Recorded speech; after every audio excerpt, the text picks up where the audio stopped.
Hello, नमस्कार, आदाब, सत श्री अकाल और अस्सलाम वालेकुम। मैं हूं मोहम्मद अहमद काजमी, लेकर आया हूं आपका पसंदीदा कार्यक्रम आपके रूबरू। इस कार्यक्रम में हम आपको कुछ जानकार लोगों से मिलवाते हैं। आज जो मुद्दा है, जो सब्जेक्ट है, वो बहुत ही इंटरेस्टिंग है। आरएसएस क्यों मुसलमानों से नफरत करती है, क्यों मुसलमानों को एक तरह से बार बार दबाव में रखने की कोशिश करती है, क्या है मंशा। ये बात सामने आई है मोहन भागवत जी के एक इंटरव्यू में। उन्होंने कहा है कि मुसलमानों को खुद को सर्वश्रेष्ठ यानी सबसे अच्छा बताने से परहेज करना चाहिए। मैं ये खबर छोटी सी है, ये मैं पढ़ के सुना देता हूं। नई दिल्ली से ही है। आरएसएस के सरसंघचालक मोहन भागवत ने कहा है कि भारत में मुसलमानों को डरने की कोई जरूरत नहीं है, लेकिन उन्हें खुद को सर्वश्रेष्ठ यानी सबसे अच्छा बताने की गलत बयानबाजी से परहेज करना होगा। उन्होंने एक इंटरव्यू में कहा कि सीधी सी बात है कि हिंदुस्तान ही रहना चाहिए। आज भारत में रह रहे मुसलमानों को कोई नुकसान नहीं, इस्लाम को डरने की कोई बात नहीं है, लेकिन साथ ही मुसलमानों को वर्चस्व यानी मोनोपोली की अपनी गलत बयानबाजी छोड़ देनी चाहिए।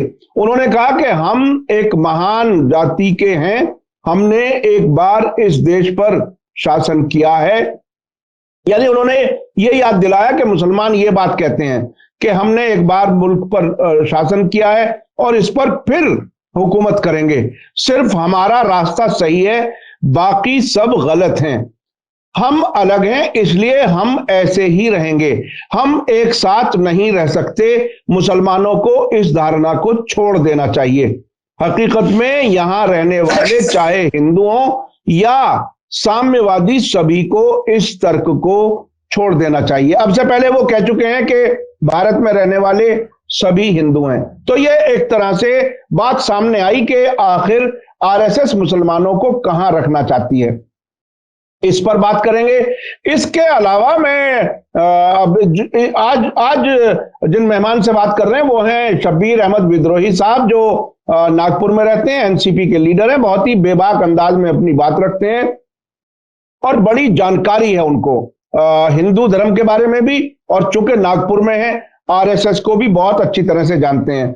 मैं अपने दर्शकों को एक बात बता दूं कि इस इंटरव्यू के आखिर में मैं एक ऐसी वीडियो दिखाऊंगा आपको जो मुझे विदेश से मिली है। बहुत से मुल्कों, जिसमें यूरोप, अमेरिका, ऑस्ट्रेलिया, वहां के टेलीविजन न्यूज एंकर कह रहे हैं कि इस्लाम सबसे ज्यादा तेजी से फैलने वाला मजहब है। क्या यही खतरा है मोहन भागवत जी को? ये समझने की जरूरत है। शब्बीर अहमद साहब, वेलकम है आपका। आपने मीडिया स्टार वर्ल्ड को वक्त दिया। आप बताइए कि आखिर क्या कुछ है मन में, क्या कुछ विचार हैं जिसकी वजह से इस पूरे देश को तहोबाला किया हुआ है। कभी नफरत का रास्ता, कभी मारपीट का रास्ता, कभी मॉब लिंचिंग का तरीका, कभी गोली मारो सालों को, ये सब कहने का क्या यही मकसद है जो बात मोहन भागवत जी कह रहे हैं? काजमी साहब, आपके दर्शकों का अभिवादन करते हुए आपके सवाल का जवाब की तरफ आता हूं। देखिए, आपने अपने प्रश्नों में ही सारी बातों को रखा और सारी चीजों को रखा। सवाल यह है कि आप अपने को श्रेष्ठ कहने से, सर्वश्रेष्ठ कहने से परहेज कीजिए। सवाल ये उठता है कि हमारा धर्म है, मजहब हमारा या किसी धर्म का मजहब हो, चाहे हिंदू मजहब हो या क्रिश्चियन हो या कोई मजहब हो, उसने कहा है कि मानव को श्रेष्ठ बनना चाहिए। हमारे कुरान ने भी हमको क्या कहा है? अशरफुल मखलूकात कहा है। मखलूकात में सबसे अफजल यानी सबसे श्रेष्ठ हम हैं। तो हम जब श्रेष्ठ हैं तो कहने की जरूरत नहीं है, हमारा श्रेष्ठ किरदार दिखाई देना चाहिए। कहना तो कहते हैं तेही मग्द सना आप अपनी, जो जर्फ खाली है सदा देता है, खाली बर्तन आवाज देता है। मुझे इस्लाम तो किरदार के जरिए से पहचाना जाता जाता है, अखलाक के जरिए से पहचाना जाता है, ईमानदारी के जरिए से पहचाना जाता है, पड़ोसी का हकूक देने से पहचाना जाता है, रास्ते से पत्थर हटाने से पहचाना जाता है, कांटा पैरों से निकालने से पहचाना जाता है, भूखे को खिलाने से पहचाना जाता है, गैरों को अपना बनाने से पहचाना जाता है, अपने भूखे रहकर दूसरे को खिलाने से पहचाना जाता है। इस्लाम किरदार से पहचाना जाता है, जुबान के कहने से नहीं पहचाना जाता है। जुबान के कहने से हम श्रेष्ठ नहीं हो जाएंगे अगर हमारी कीर्तियां श्रेष्ठ न हो। और ये कारण है। देखिए, मैं एक बात बड़ा साफ कहूंगा, आप भी इस बात को सोचेंगे। भारत में मुसलमान आए तो दो तरह के मुसलमान आए। एक जमीन पर हुकूमत करने आए, एक जमीन के लिए आए, और एक दीन के लिए आए। ख्याल कीजिएगा, जमीन के लिए मुगल आया, लोधी आया, खिलजी आया, बाबर आया, बलबल आया, जो भी आए, ये जमीन पर आए, और जमीन पर आए तलवार से हुकूमत किए हो, तलवार से सारी चीजें किए हो, तलवार से अपने राज का हिफाजत किए हो, सीमाओं को बढ़ाए हो। लेकिन इन्होंने राज के लिए ये आए।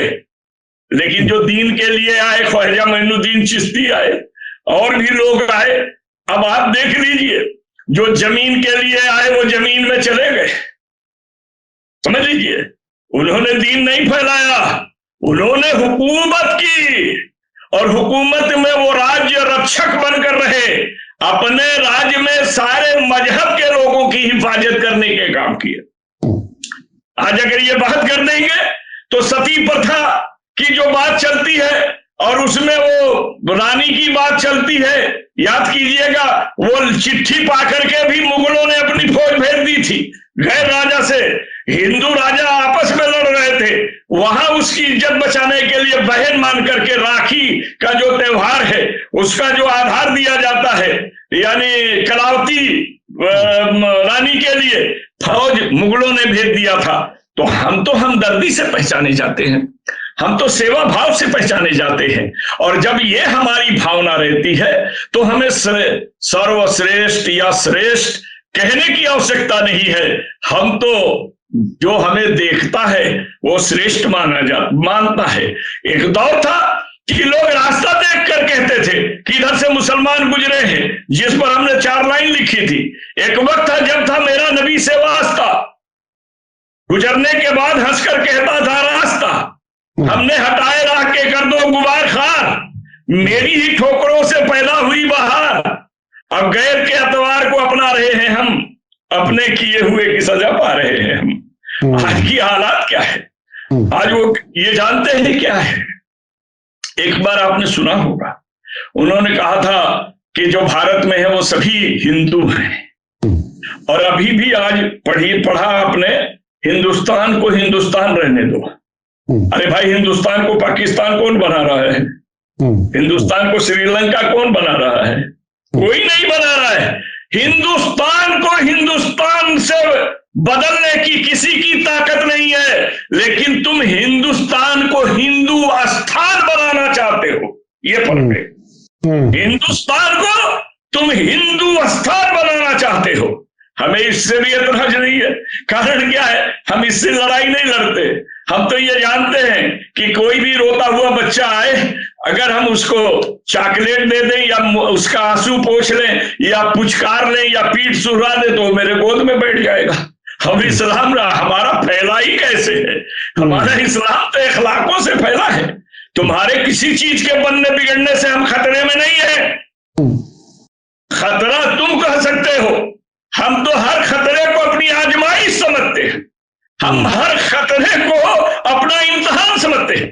जिंदगी और मौत तुम ये समझते हो मामूली चीज से, अरे इससे घबराने की बात आती है हमारी नहीं, संविधान की विश्वास की बात आती है कि हमारा देश संविधान से चल रहा है कि आतंकवाद इससे चल रहा है कि लोगों की मनमानी से चल रहा है। ये हमें सोचने के लिए मजबूर करता है। हमारा नुकसान हमें नहीं घबराता है, हमारे को हमारा ईमान घबराता है कि कोई गलती हम ऐसा ना कर ले कि उसकी नजर में हम गिर जाएं। हम ईमान को बचाने के चक्कर में रहते हैं, और जो ईमान बचाने की बात करता है वो हमेशा हिंदुस्तान बचाने की बात करता है। क्योंकि हिंदुस्तान को बचाना किससे है? बेईमानी से बचाना है। आज लूट से बचाना है, खुसूट से बचाना है, भारत को भारत बनाना है। और जब भारत को हम जब सर्वश्रेष्ठ बनाना चाहेंगे तो हमें तो श्रेष्ठ और सर्वश्रेष्ठ बनना ही पड़ेगा। अच्छा, मैं ये समझना चाह रहा हूं कि आप नागपुर में रहते हैं, आरएसएस के लोगों से मुलाकातें भी होती होंगी, उनके जहन को भी आपने पढ़ा होगा। जो बात उन्होंने कही है मोहन भागवत जी ने, वो उससे उनकी कौन सी तकलीफ जाहिर होती है? क्या मुसलमानों से असल तकलीफ क्या है? अरे साहब, आप एक बात बताइए, पहले कोर्ट में जाते थे, शायद आजकल नहीं दिखाई देता है, पहले अदालत के बाहर लिखा रहता था रिश्वत लेना और देना दोनों अपराध है। समझ लीजिए किस लिए लिखा जाता था, यानी गवर्नमेंट जानती थी कि यहां लिया और दिया जाता है, इसलिए लिखा गया कि लेना और देना दोनों अपराध है। अब उस पर लोगों ने क्या कर लिया कि ले नहीं तो और दे नहीं तो अपराध है, ले दे करके अपना काम निकाल लो। तो यहां जो कुछ बोल रही है ठीक उसके उल्टा वो चलती है, कह रही है मुसलमानों को डरने की जरूरत नहीं, और फिर क्या कहती है कि अपने आप को सर्वश्रेष्ठ घोषित न करें। अरे भाई, हम घोषित भी नहीं करेंगे, सर्वश्रेष्ठ हम बनकर नहीं चलेंगे तो क्या क्रिमिनल बनकर चलेंगे? हम श्रेष्ठ बनकर के नहीं रहेंगे। हमारे अंदर तो ये भावना होनी चाहिए कि हम लोगों के अंदर इस तरह का कार्य करें कि हमारे दुश्मन भी हमसे कहें कि ये आदमी अच्छा है, ये आदमी श्रेष्ठ है, ये आदमी बेहतर है। ये तो हर आदमी को होना चाहिए ना। और हर आदमी वैसे भी हर सरकार, हर एडमिनिस्ट्रेशन अपने नागरिकों को ये चाहता है कि ये ठीक ठाक रहें, किसी क्राइम में ना जाएं, कोई देश को नुकसान ना पहुंचाएं, किसी समाज को नुकसान ना पहुंचाएं। यहां श्रेष्ठ था, मुझे लगता है इससे कुछ आगे की बात है जो कहना चाह रहे हैं। नहीं, ये बात आप चले जाइए योगी के राज्य में, उत्तर प्रदेश में, अल्लाह मुझे बुराई से बचाना, मुझको नेक जो राह है उस पर चलाना मुझको, आनी बुराई से बचने की दुआ मांगने पर मुकदमा कर दिया गया। लब पे आती है दुआ बन के तमन्ना मेरी। अरे सब वो मुकदमा तो सोचिए, वो मुकदमा अल्लाह के नाम से उन्हें परेशानी है सब। उन्हें ये लगता है कि वो नहीं। उसमें आपको याद होगा कि अंग्रेजी में जो एक कमेंट आया था कि ये मदरसा लाइक प्रेयर लग रही है, इसलिए ये नहीं होनी चाहिए। अल्लाह का नाम लेकर के तो ऐसा लगता है जहां कहीं उर्दू नजर आ जाए वहां मुसलमान नजर आता है, जहां अल्लाह कह दिया जाए वो बिल्कुल ऐसा लगता है जैसे कि दुश्मन का नाम ले दिया। तो ये अच्छाई और बुराई का मामला है। मैं जो कहना चाहता था कि सवाल ये है कि उनका भावना क्या है। आप सर्वश्रेष्ठ न बनिए, बने भी हैं तो मत कहिए, ठीक है, कहने से तो हमें नहीं है। अगर हम सर्वश्रेष्ठ दिखाई देते हैं अपने व्यवहार से तो उसके लिए हम क्या करें? उसके लिए हम क्या करें भाई? तो जैसे हमने कहा कि बुराई से बचाना हमको, तो वो ये चाहते हैं कि अगर ये बुराई से बच जाएंगे तो जेल में हम कैसे बंद करेंगे?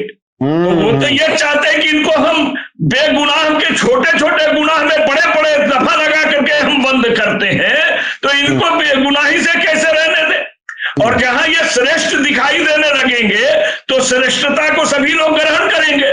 आप रास्ते में चलते हैं, जहां साफ जगह दिखाई दे, थके हो तो बैठ जाते हैं कि नहीं बैठ जाते हैं? जब आदमी अच्छा व्यवहार का दिखाई देगा तो कोई भी आदमी उसके साथ बैठेगा। जब बैठेगा तो उसका व्यवहार देखेगा, उसका संस्कार देखेगा, उसका प्यार देखेगा, तो उसके साथ जुड़ने लगेगा, तो उसके मजहब से भी जुड़ जाएगा। ये इनका डर ही है, क्योंकि इनके यहाँ भय से इनका मजहब जिंदा है, इनका छुआछूत की भावना से इनका मजहब जिंदा है। इनका मजहब जो है एक श्रेष्ठ भावना की से नहीं, श्रेष्ठ जाति के आधार पर जिंदा है।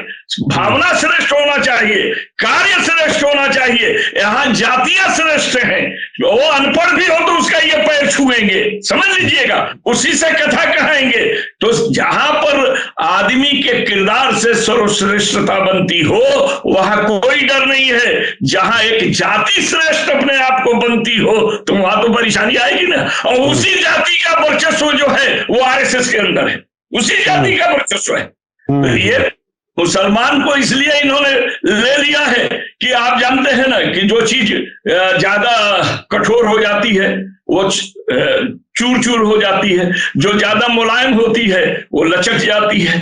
तो ज्यादा कठोर होना भी गड़बड़ है, ज्यादा मुलायम होना भी गड़बड़ है। और मुसलमान इन दोनों का मिश्रित है, वो व्यवहार में झुक जाता है और वसूलों पर अड़ जाता है कि हमारा ये वसूल है। भाई, तो जो आदमी प्यार में सारी चीजें करता हो और हक बात के लिए जो हर तरह की कुर्बानी देने की बात ठान लेता हो, तो उससे तो डर पैदा ही होगा ना।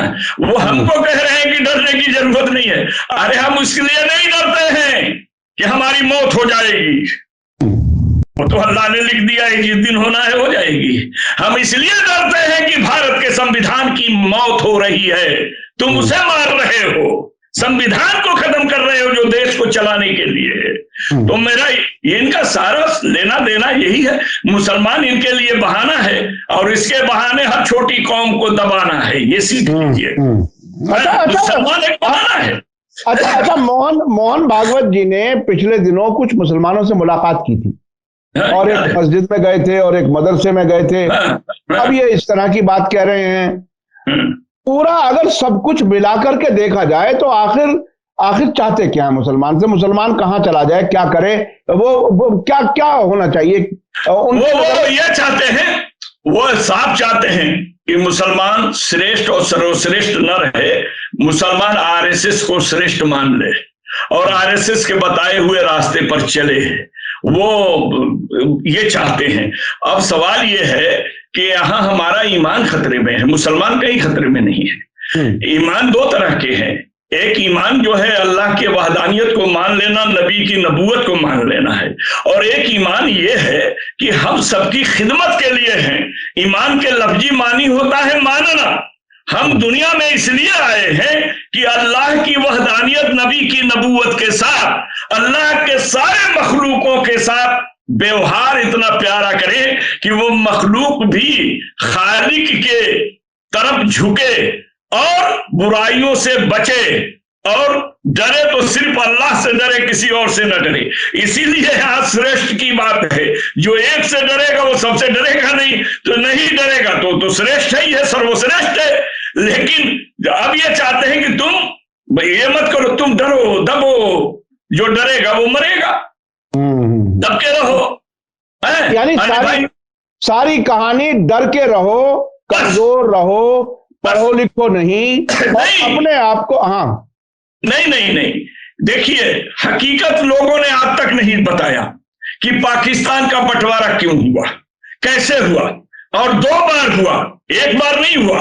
एक बार पूरी जनसंख्या के आधार पर हुआ कि पूरे मुसलमान जाएंगे तो यहां तक दे दिया जाएगा, और दूसरा बार जब मुसलमान रुक गए कि हम नहीं जाएंगे इस जन्मभूमि को छोड़ करके, तो फिर दोबारा हुआ, कस्टोडियम बनी, इधर की प्रॉपर्टी उधर की प्रॉपर्टी। आज यह बताया जाएगा धीरे धीरे जो उस आजादी के समय जो पैदा भी नहीं हुए थे वो क्या जानेंगे, वो तो जानते हैं कि देश का बंटवारा हुआ। धीरे धीरे बाद में लड़कों से कहा गया कि मुसलमानों ने अपना राज ले लिया तो यहां क्यों पड़े हुए हैं।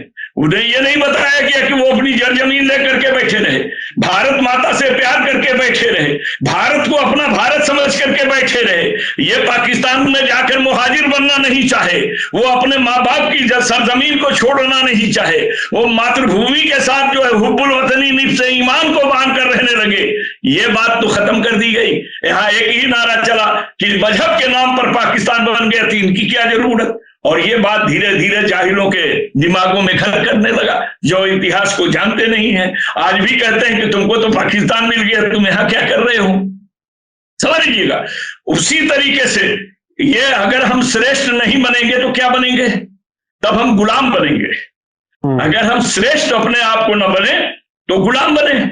इसके अर्थ यही है कि तुम श्रेष्ठ मत बनो, सर्वश्रेष्ठ मत बनो, सर्वश्रेष्ठ बनने की बात मत करो, तुम हमारा गुलाम बनने की बात करो, तुम हमारे इशारे पे चलने की बात करो, तुम हमारे से हक मांगने की बात मत करो, तुम हम जो दे रहे हैं उस पर तुष्टि करने की बात करो। हमारे कहने के मुताबिक तुम श्रेष्ठ का अगर घोषणा करते हो तो इसका मतलब यह है कि तुम अपने आप को, जैसे ब्राह्मणों के जमाने में नीच बनकर रहने की बात होती थी कि तुम नीच बन जाओ, गले में हांडी ले लो, कमर में झाड़ू ले लो कि पैरों के निशान भी मिट जाएं, और जिसे तुम थूकते हो तो हमारी धरती पर न थूक करके हांडी में थूको। यानी तुम श्रेष्ठ नहीं हो, सर्वश्रेष्ठ नहीं हो। यहाँ सर्वश्रेष्ठ एक बिरादरी है, एक जाति है, और उसी जाति के इशारे पर तुम्हें चलना होगा। यह एक तरह से इशारा है, एक तरह से इशारा। अच्छा, अभी कुछ दिन से सुप्रीम कोर्ट में एक पिटीशन पेंडिंग है जिस पर एंटी कन्वर्जन लॉ के नाम से कहा जा रहा है। मजहब को चूज करने की आजादी का नाम दिया जा रहा है उसको, लेकिन उसमें यह कहने की कोशिश की जा रही है कि अगर आप मजहब बदलेंगे तो आप 3 महीने पहले डीएम को इन्फॉर्म कीजिए, ये कीजिए, वो कीजिए, बहुत सी चीजें हैं। और अब सुप्रीम कोर्ट में सरकार पिछले कई महीने से कोई अपनी तरफ से अपनी पोजीशन साफ नहीं कर पा रही। कुछ ईसाई लोग हैं जो उसके खिलाफ भी गए हैं अदालत में, लेकिन वो कोई फैसला नहीं ले पा रहे। तो ये किस तरह से मुसलमानों या ईसाइयों को ये गैर मुल्की कह करके, और दूसरी तरफ ये कह करके कि अगर आप किसी भी मजहब से हिंदू बन जाएं तो ठीक है, लेकिन हिंदू होते हुए किसी दूसरे मजहब में ना जाएं, वो आजादी मजहब के खिलाफ है। तो ये क्या है? मतलब आजादी भी कह रहे हैं, आजादी नहीं भी, आखिर क्या चीज है ये? देखिए, वो ऐसा है कि जिस तरीके से सैया पर भीष्म पितामह को लेटा दिया गया, यानी तीर के बाण की सैया बनाकर उन्हें लेटा दिया गया। न वो जिंदे में थे न वो मुर्दे में थे। जब जिंदे में थे कि तो खाली सैया पर सांस ले रहे थे। वो जिंदा होते तो लड़ाई के मैदान में होते, तो वो पड़े रहे। वो ये चाहते हैं कि यहाँ आया हुआ चाहे कोई भी, वो हिंदू को धर्म मानते हैं जबकि हिंदू धर्म नहीं है, सभ्यता है। तो वो चाहते हैं जो आए वो सैया पर लेट जाए, जिंदा रहे मगर मुर्दा की तरह रहे, आवाज न उठाए, हक न बोले। देखें, आज मैं एक तजमीन आपको सुनाता हूं। तजमीन ये है कि ये शेर किसी और का है, जो दो लाइन हमारी है कि फटे हैं दामन इसलिए कि सीना नहीं आता। फटे हैं दामन इसलिए कि सीना नहीं आता, वो मुर्दा हैं जिन्हें बाज़मीर जीना नहीं आता। वो मुर्दा हैं जिन्हें बाज़मीर जीना नहीं आता। दस्तूरे मैकदा इतना बदल गया साकी, उसी को जाम मिलता है जिसे पीना नहीं आता। उसी को जाम मिलता है जिसे पीना नहीं आता। आज आप देखेंगे एक बात और आई है कि जब से नकवी को हटा दिया गया तो अल्पसंख्यक विभाग के मंत्रालय का शायद इन लोगों के यहाँ मंत्रिमंडल का परिवर्तन होने जा रहा है। 15, 17, 18 कभी भी हो, तो उसमें कहा जा रहा है कि अल्पसंख्यक विभाग जो है गैर मुस्लिम अल्पसंख्यक को दिया जाए, अर्थात मुसलमान को नहीं, सिख को दे दिया जाए, क्रिश्चियन को दे दिया जाए, पारसी को दे दिया जाए, नौ बुद्ध को दे दिया जाए, लेकिन मुसलमान को न दिया जाए। समझ लीजिए। तो ये अल्पसंख्यक में आज ये पता चला कि मुसलमानों को बहकाने के लिए मुस्लिम की बात नहीं की गई, अल्पसंख्यक कह दी गई और कहा गया कि आप तो इसमें सबसे ज्यादा तादाद में हैं, सबसे। और ये बात भी सच है कि भारत में अगर जातीय समीकरण देखा जाए तो हम सभी जातियां मिलकर अगर हिंदू बनती हैं तो हम दूसरे नंबर के हैं, दूसरे नंबर पर हमारी आबादी है पूरे भारत की। लेकिन हमें न दूसरे से, न तीसरे से, न चौथे से, न पांचवें से, हमें नंबर से मतलब नहीं है। हमें तो उस मेंबर से मतलब है जो मेंबर मानव के लिए मानवता के साथ जीने का काम करता हो, जो मनुष्य को मनुष्य बनाकर लेकर चलता हो, जो अपने दर्द की तरह दूसरे की पीड़ा को समझता हो। और यही इस्लाम की खासियत है, जो दूसरे की पीड़ा को अपनी पीड़ा समझता है, और इसीलिए ये फैलता है। तो जानते हैं इस्लाम की फितरत को कुदरत ने लचक दी है, वो उतना ही फैलेगा तो जितना दबाओगे वो उछलेगा, दबाओगे तो उछलेगा। कारण ये कि दबाने पर तुम्हारी ताकत लगेगी और जैसे हाथ हटेगा वो उछल जाएगा। तो आज आप नहीं, कल लोगों ने जो है आपसे हमने कहा कि जो तलवार लेकर आए वो हुकूमत करने आए, जो तस्बीह लेकर आए वो दीन फैलाने आए। तो तस्बीह वालों ने तलवार नहीं उठाया, उन्होंने किरदार और इखलाक से अपना बनाया। चाहे ख्वाजा मोइनुद्दीन चिश्ती रहे हों, चाहे साबिर पिया रहे हों, जो भी रहे हों, सिलसिला वही रहा। तो हमारा ये मानना है कि जो हुकूमत करने आई उनकी फौज थी, और जो इस्लाम फैलाने आए वो फौज नहीं रखे थे, वो हौज रखे थे कि हाथ पैर धो, आओ हमसे मिलो, हिंदू हो या मुस्लिम हो कि सिख हो कि ईसाई हो, कौन हो ये मैं नहीं जानता, तुम इंसान हो और मोहब्बत से आ जाओगे तो मुसलमान हो। बस ये उनका काम। ये बहुत ही अहम बात आपने कही। और मैं अपने दर्शकों को अब बता दूं कि इसके आखिर में आप एक वीडियो देखिएगा जिसमें दुनिया के मुख्तलिफ मुल्कों, जिसमें ऑस्ट्रेलिया, अमेरिका, इंग्लैंड, फ्रांस और कई मुल्कों से टेलीविजन रिपोर्टर्स बीच में कह रहे हैं कि हमारे यहाँ सबसे ज्यादा इस्लाम मजहब फैल रहा है। ये वीडियो आप जरूर देखिएगा। I'm quite surprised to see quite a sizable number of Muslims here in Korea. Were you able to find out some of the reasons that they turned to Islam? Right. A lot of them have, of course, different reasons of how they were first introduced to Islam. Many of them I talked to, they first studied it on their own out of curiosities. And after studying it, they have peace and joy themselves. 20,000 Americans every year decide to convert to Islam. These converts say they don't regret their decision at all. Growing numbers of young Australian men and women who are converting to Islam. One of the world's largest religions is gaining followers from a very unlikely community.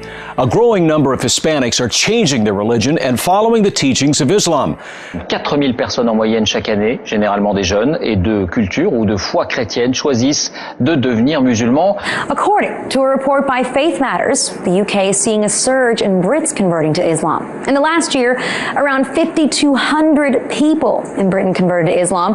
As many as 100,000 have converted in the last decade.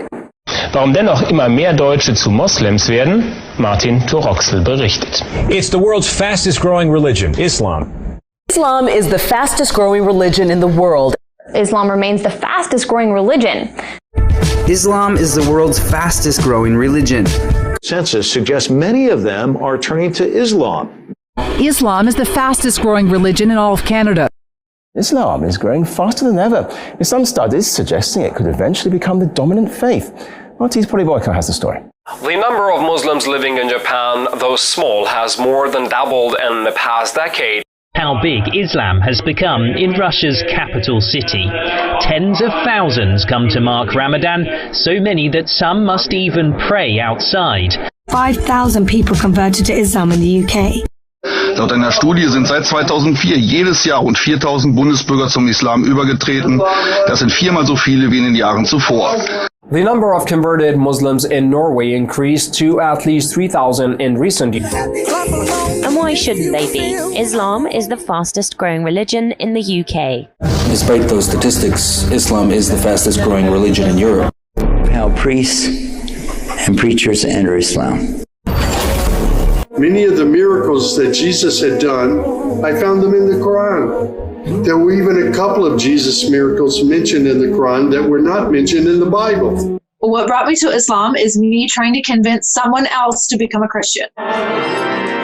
In fact, she says it was Jesus himself who led her to Islam. You think Jesus led you to become a Muslim? Yes. Muslims believe in Jesus. We love Jesus so much, and we can't even be Muslim really if we don't believe in Jesus, because that's one of our stepping stones to our religion. We do have to believe that the Torah and the Gospel were a book that was sent to prophets from God. Here in the United States, while the Muslim contingent numbers an estimated 7 to 8 million, it's growing rapidly. 20,000 new converts each year, 4 times as many women as men.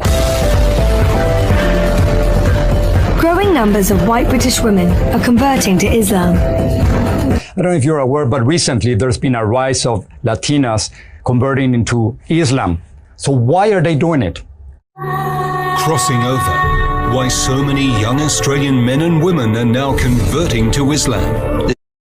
What prompted your decision to convert to Islam? So what's going on? What is compelling so many young white women to convert to Islam? Amina, Muslim Council of Britain, you converted from Christianity to Islam. Why do you believe Islam is right? I can ask any question of Islam, and it will give me a logical and scientifically proven answer. I read this book, and it's called A Brief Illustrated Guide to Understanding Islam. And my little brother actually read this book last August, and he accepted Islam as well too, alhamdulillah.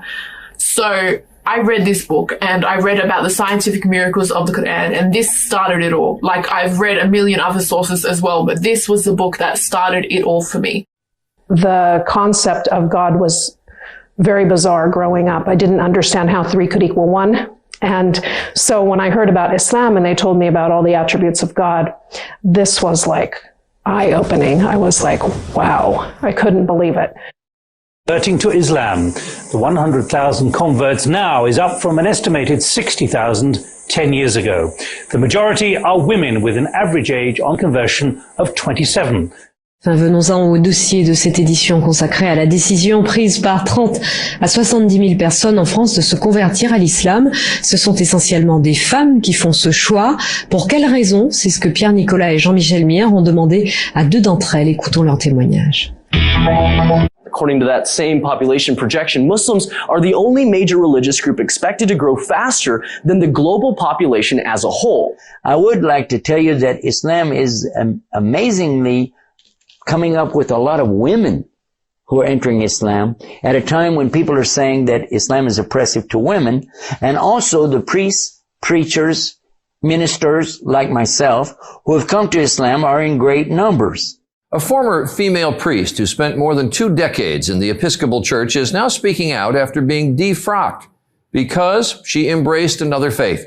Today, Ann Holmes Redding calls herself both a Christian and a Muslim. But her move to Islam... Well, our next guest did just that. After being a Catholic priest in Britain, he left to become a teacher and studied in Egypt, where he converted to Islam and became a Muslim. He is now in Ireland to spread the word of the Quran, and he joins us in studio this morning. Good morning to you. Hello, this is Dr. Gerald Dirks, formerly the Reverend Gerald Dirks. In just a few moments here on The Dean Show, we'll be talking about my conversion to Islam. Please don't go away. After going to Catholic school for 12 years, my faith needed a little bit more depth in it, and I was able to find it in Islam. I had left the local church. I just decided to go to God. For no reason at all, I just went to God in prayer and asked Him that I wanted the truth, no matter what it takes. I picked up the Quran and held it to my face and kissed it.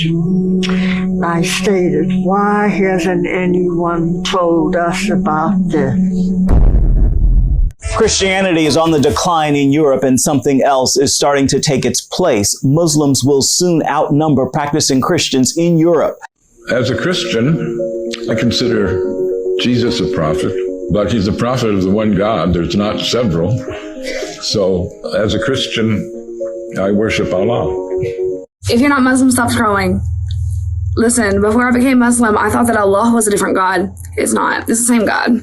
It's the creator of the universe. Because I'm Muslim now that I know this. Not just because of that, but I learned a lot about Islam, and all of my original beliefs kind of already lined up with all of it. In Christianity, I was like, when people asked me about the Trinity, I literally couldn't explain it. I was like, wow, you're right. I haven't even thought about it like that.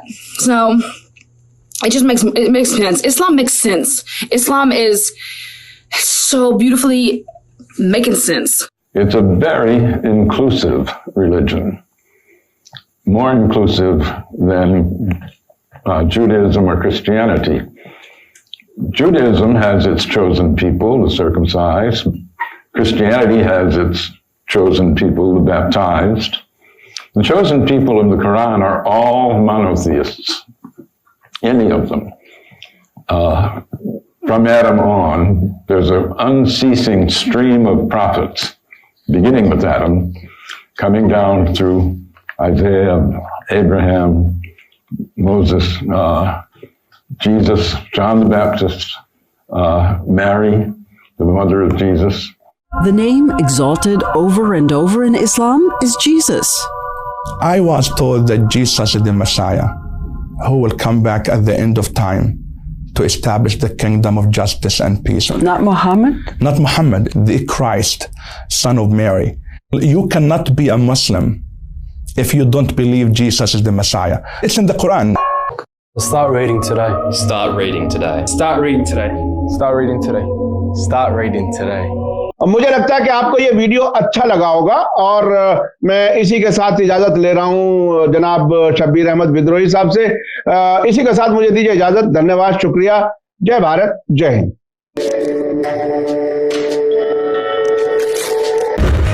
Media star world के और video देखने के लिए हमारे channel को subscribe करें और सीधे नोटिफिकेशन पाने के लिए बेल आइकन दबाएं।